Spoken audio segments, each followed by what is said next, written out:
Is there such thing as an ethical billionaire? For a long time, I believe the answer was no. And I still do. Relax. I want to talk about Dellara's take on billionaires.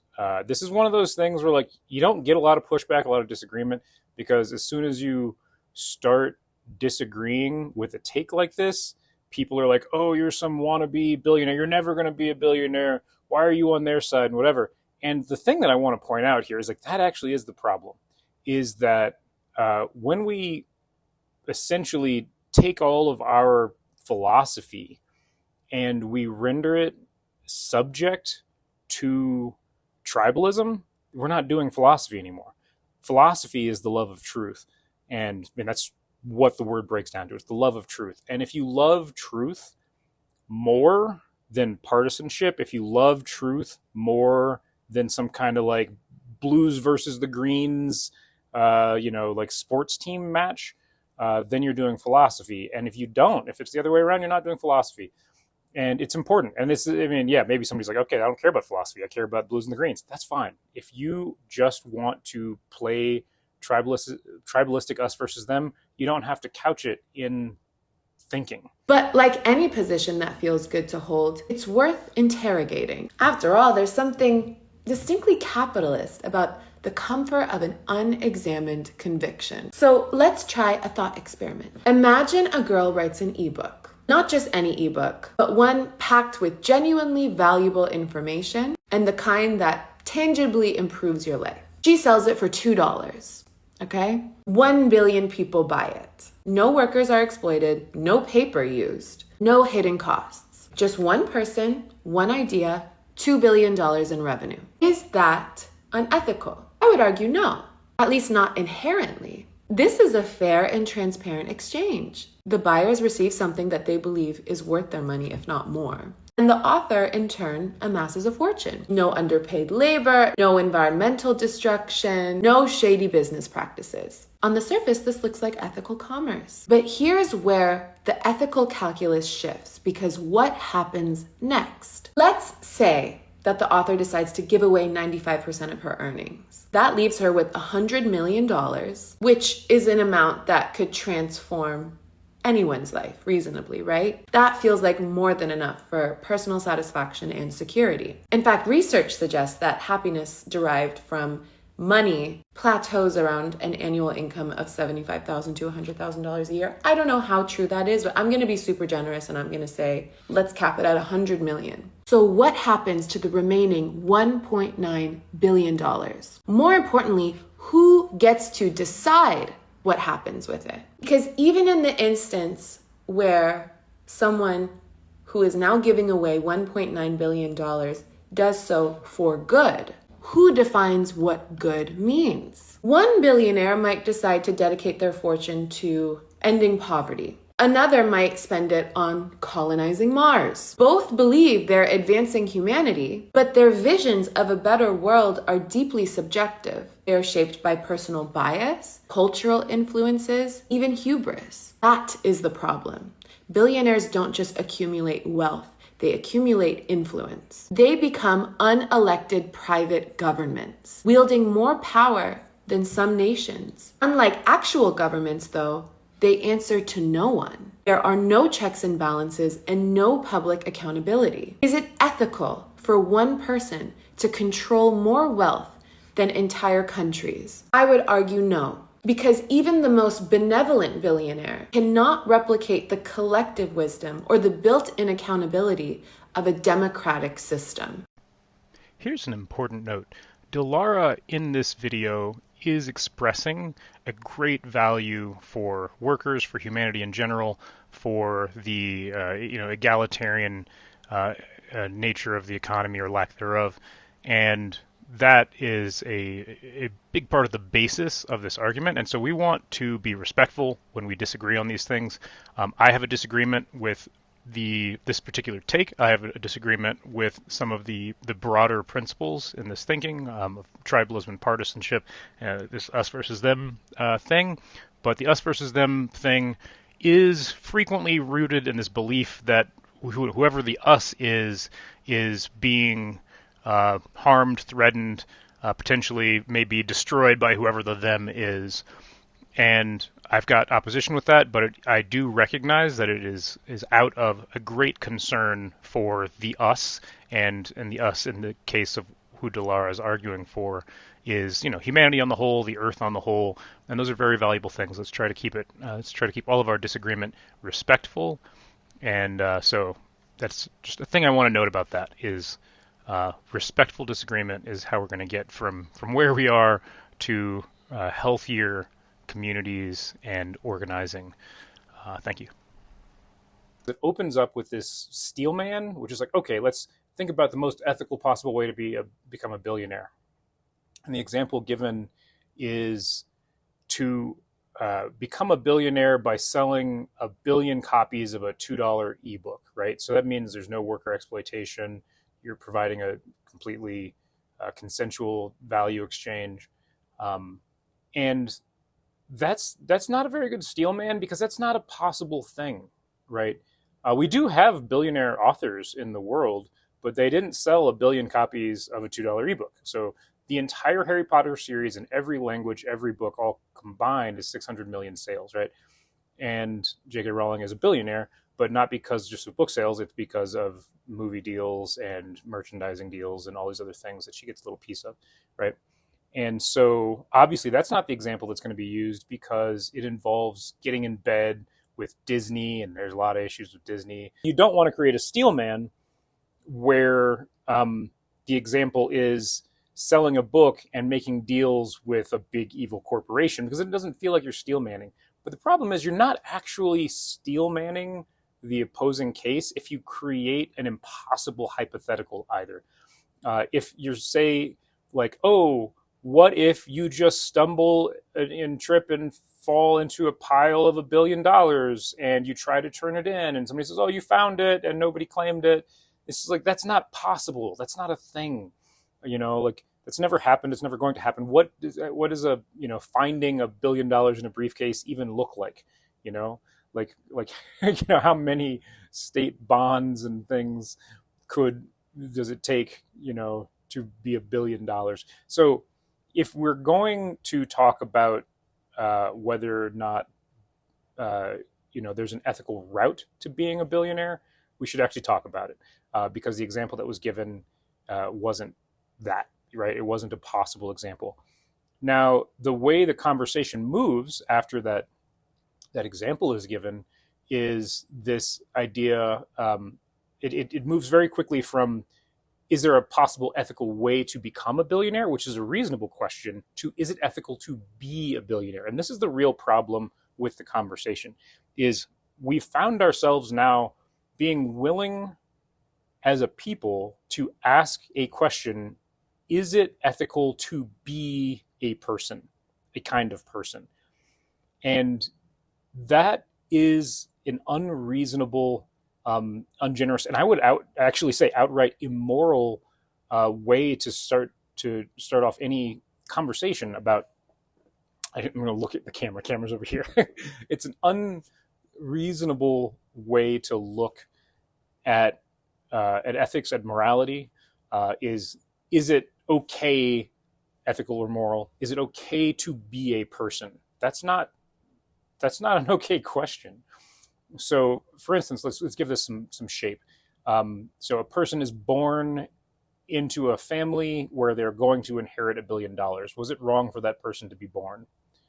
Right? J.K. Rowling wasn't necessarily trying to become a billionaire. J.K. Rowling was trying to get out of poverty, not be homeless, get this book sold. But she probably didn't have any idea that she was going to be a billionaire.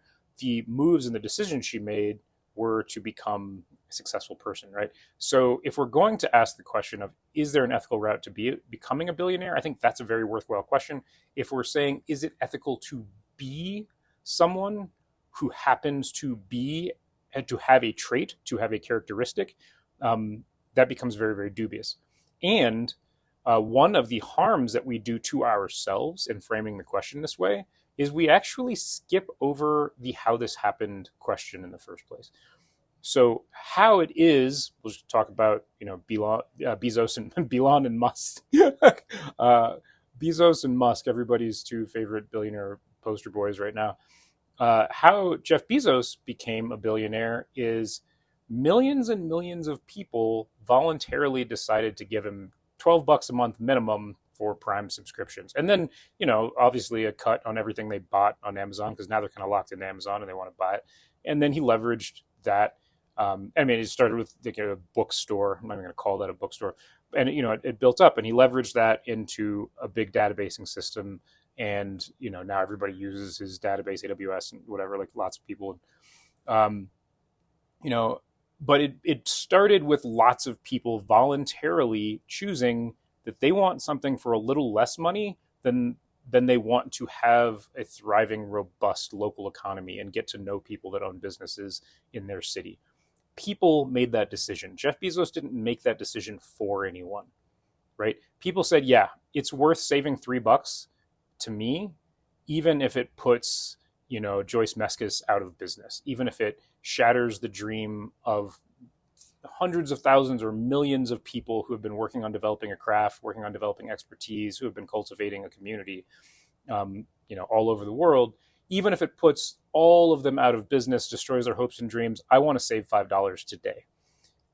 Lots of people made that decision. And so when we're asking, is it okay to be a billionaire, we're skipping over the actual question of responsibility when it comes to the fact that there are billionaires. Okay, so this dovetails directly into the argument that is presented by Dellara in the video about why it is unethical to be a billionaire, even if you become a billionaire through ethical means. Not only fictitious but impossible example of selling 1 billion copies of an ebook. So Dellara asserts that it is not ethical because a billionaire has an outsized influence on society and they're unelected, right? So if we skip over the question of how a billionaire becomes a billionaire, of how the billionaires we know became billionaires, Elon Musk became a billionaire on false promises that people bought into because they were more interested in future hypothetical glitz than in dealing in reality and solving real problems and having sensible things and relationships to sensible companies, right? So Elon Musk became a billionaire mostly on lying to people. Yeah, he's produced a few products, but he hasn't produced 10% of what he's talked about. He's mostly, failed promises, and that's what he became a billionaire on. Jeff Bezos became a billionaire on undercutting people. He said himself, your profit margin is my opportunity. He became a billionaire just by playing the race to the bottom game and leveraging everybody's interest in cheap crap, right? So both of these people leveraged the shadows in the hearts of men, right? Like that's where evil, I'm trying to actually remember where that line comes from. It's like a cartoon, an old cartoon, like evil lies, evil comes from the shadows in the hearts of men. So both of these people looked across the society they lived in, saw that there was a great evil spread between hundreds of millions of people, and were like, I will sell those hundreds of millions of people something ridiculous, a lie, or a cheaper thing that devalues their entire community. And that's how they became billionaires, right? And so if the reason that it is unethical to be a billionaire is that to be a billionaire means that you're an unelected leader, that you have unelected influence, but our poster boy billionaires were elected. They were elected every time somebody said, yeah, I'm going to put $100 down now, having only seen a drawing of a Cybertruck. I'm going to put my money behind this guy and invest because he says he's going to colonize Mars. Like, that's a good idea in the first place. Like, people, it's the decisions that people made every step of the way that gave these people power. So are they unelected? No, not by any stretch of the imagination. They are more democratically put into their position than any president, right? There's like, there are so many steps that people had to take. People had to vote every single month with their Amazon Prime subscription, had to remake that decision, had to let it ride, right? Every single month. There's no electoral college between you and your decision to empower Jeff Bezos. There's no, voter registration between you and your decision to support Elon Musk. Those people are where they are because people, the people, the hoi polloi, decided to put those people in power. So this notion that it's unethical to be a billionaire because to be a billionaire is to have too much influence over society just doesn't play out when we look at the billionaires that people like to look at and criticize, and rightly so. But that those fingers need to point back at the people doing the talking, right? Because who put those people in power? So unpopular take, everybody wants to say like, oh, these guys are the bad guys. Yeah, cool. They're the bad guys. And in general, most bad guys, maybe all big, capital B, capital G bad guys are where they are because they just leveraged how crappy, enough people in society are. And it doesn't have to be the whole society, when you look at the percentage of society it takes to really turn things, if you can get a 20 to 30% like collective cohesive group of people, 20 to 30% of society on a shared idea, you can flip the whole society and manifest whatever vision the leader at the top has. So and that number comes from research done on how many people supported the American Revolution, what percentage of society supported the American Revolution, what percentage of the society supported the Third Reich, the Bolsheviks, etc. It's never a 51 or more percent majority. It's not that's the tipping point. The tipping point is just a big clump, a big unified clump. And evil people, all they need is one big unified clump of people who want an easy answer, want fast delivery, want a promise of a shinier tomorrow. That's how evil people are democratically elected, right? That's how we get these types of personalities in power, right? So not making the claim that it is ethical to be a billionaire. I am making the claim that it is immoral to talk about whether or not it's okay to be a kind of person, and people need to think about their own decisions and what kinds of results we're getting in society because of the decisions of everyday people. Cheers. Quick little insert. When I say that the Steel Manning hypothetical of a billion ebooks sold at $2 is impossible, I realized I didn't explain that. I am not a publisher. I'm someone who helps people put together books and publications and things like that. Definitely not a 1 billion person ebook market for any genre of book. That is probably an order of magnitude higher than the highest possible psychographic to which you could sell an ebook. That's why I say it's impossible. If you wanted to sell, 100 million copies of an ebook, of any kind to anyone, it would be an enormous stretch. So a billion is ridiculous. Relatedly, in Dellara's video, she said ebook and then sort of seemed to couch that the reason it was an ebook in this there's no worker exploitation thing. I just want to let you know that there's actually not a lot of worker exploitation in the publishing industry except on the author end.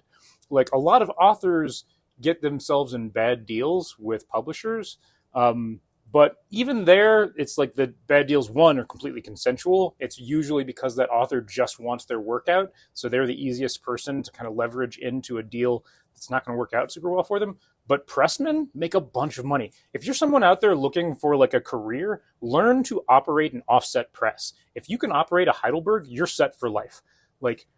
There's no exploitation in print shops, not in the US certainly, and probably not in other countries. There's not exploitation in print shops, and the simple reason is that it is way too technical, way too dangerous. You don't need a lot of people to print a ton of books. Those guys are paid so well, it's ridiculous. Every print shop, every commercial print shop I've ever spent time in, that is, that wasn't a little worker-owned punk DIY space where people were still kind of learning how to print. And I've spent most of my time in those spaces.